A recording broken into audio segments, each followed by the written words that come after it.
Senator Francis. Honourable Senators, Treaty Day, which is held annually on October 1st, is the start of Mi'kmaq History Month.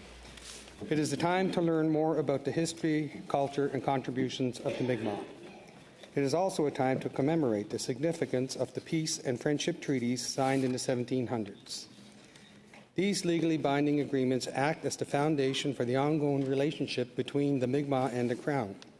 We are all treaty people, and therefore responsible for upholding the range of rights, benefits, and obligations that our ancestors committed to.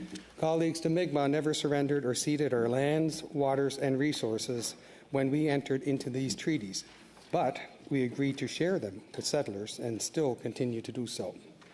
In contrast, the Crown has not honoured its promise not to interfere with our traditional ways of life. Instead, it has tried to forcibly displace and assimilate many generations. As a result, the relationship between the Crown and the Mi'kmaq over the centuries cannot be characterized by peace and friendship. Instead, it is one of exploitation and violence, but also of struggle and resistance. To give you an example, in recent years, various Mi'kmaq First Nations have launched their own rights-based fisheries without federal approval. Lennox Island First Nation, where I was born, did so last May. After an interim understanding was reached with the federal government, the first season was deemed successful. However, there was pushback on how many traps and where to place them. Last month, I was also impressed by how Elsipogtog and Eskenovitch are working to assert their constitutionally protected rights to fish.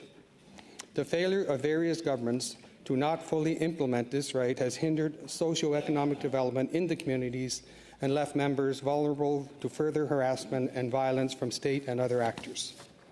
The withholding of federal funds tied to a 2019 agreement is also undermining the ability of Eskenovitch and Elsipogtog to fish as safely and sustainably as possible. It is shameful that Canada is reneging on the treaties and other agreements. The full implementation of the Mi'kmaq rights-based fisheries is long overdue. Colleagues, I hope everyone in Mi'kma'ki and beyond will take time in October to learn about and take action to realize the many treaty promises that remain unfulfilled. Well, Alan, thank you.